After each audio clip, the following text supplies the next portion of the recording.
भगवान शिव का हौद। प्राचीन काल में एक परम शिव भक्त राजा था। एक दिन उसके मन में इच्छा हुई कि सोमवार के दिन अपने आराध्य भगवान शिव का हौद, वह भाग जहाँ जल हरि सहित पिंडी स्थित होती है, दूध से लबालब भर दिया जाए।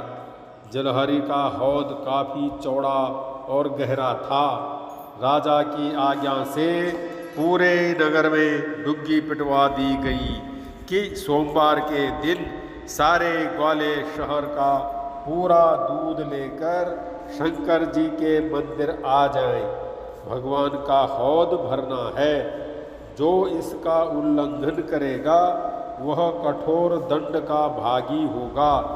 राजा की आज्ञा सुनकर सारे ग्वाले बहुत परेशान हुए। किसी ने भी अपने बच्चों को दूध नहीं पिलाया और ना ही गाय के बछड़ों को दूध पीने दिया। दूध मुँह बच्चे भूख से व्याकुल होने लगे। सभी ग्वाले सारा दूध इकट्ठा करके मंदिर पहुँचे और भगवान शंकर के हौद में दूध छोड़ दिया। किंतु आश्चर्य, इतने दूध से भी हौद पूरा न भर सका। यह देखकर राजा बड़ी चिंता में पड़ गया। तभी एक बुढ़िया एक लुटिया भर दूध लेकर आई और बड़े भक्तिभाव से भगवान पर दूध चढ़ाते हुए बोली, शहर भर के दूध के आगे मेरे लुटिया भर दूध की क्या बिसात। फिर भी भगवान मुझ बुढ़िया की श्रद्धा भरी ये 2 बूंदें स्वीकार करो। जैसे ही बुढ़िया दूध चढ़ाकर मंदिर से निकली, भगवान का हौद एकाएक दूध से भर गया। वहाँ उपस्थित सभी लोग आश्चर्य में पड़ गए। राजा के पास खबर पहुँची तो उसके भी आश्चर्य का ठिकाना न रहा। अगले सोमवार को राजा ने फिर भगवान शिव का हौद दूध से भरने की आज्ञा दी। पूरे नगर का दूध भगवान शंकर के हौद में छोड़ा गया, परंतु फिर से हौद खाली रह गया। पहले की तरह बुढ़िया आई और उसने अपनी लुटिया का दूध हौद में छोड़ा और हौद फिर भर गया। राज कर्मचारियों ने जाकर राजा को सारा वृत्तांत सुनाया। राजा के आश्चर्य का ठिकाना न रहा। उसने स्वयं वहाँ उपस्थित रहकर इस घटना के रहस्य का पता लगाने का निश्चय किया। तीसरे सोमवार को राजा की उपस्थिति में नगर भर का दूध भगवान के हौद में डाला गया, पर हौद खाली रहा। इसी बीच वह बुढ़िया आई और उसके लुटिया भर दूध चढ़ाते ही हौद दूध से भर गया।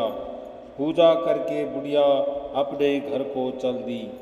राजा उसका पीछा करने लगा।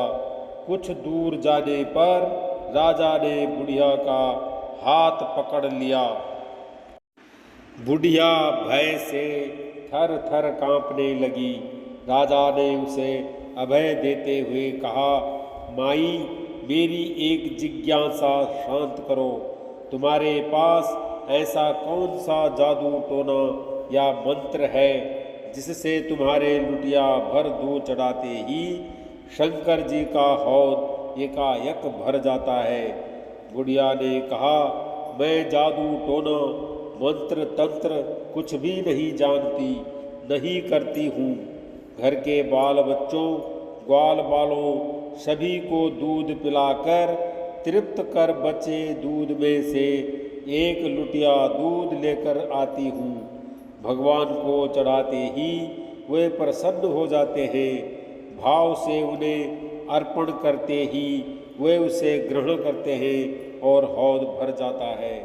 किंतु तुम दंड का भय दिखाकर जबरन नगर के सारे बाल बच्चों, बूढ़ों व ग्वाल बालों का पेट काटकर उन्हें भूख से तड़पता छोड़कर सारा दूध अपने कब्जे में करते हो। और फिर उसे भगवान को चढ़ाते हो तो उनकी आह से भगवान उसे ग्रहण नहीं करते और उतने सारे दूध से भी भगवान का पेट नहीं भरता और हौद खाली रह जाता है। राजा को अपनी भूल समझ में आ गई और आगे से उसने किसी को भी कष्ट पहुंचाने वाली हरकतें न करने की कसम खाई। पूजन कर्म करते समय रखें इस बात का ध्यान, मेरे पास जो कुछ है वह सब उस परमात्मा का ही है, मुझे तो केवल निमित्त बनकर उनकी दी हुई शक्ति से उनका पूजन करना है। इस भाव से जो कुछ किया जाए तो वह परमात्मा का पूजन हो जाता है। इसके विपरीत मनुष्य जिन वस्तुओं को अपना मानकर भगवान का पूजन करता है वे अपवित्र भावना के कारण पूजन से वंचित रह जाती है।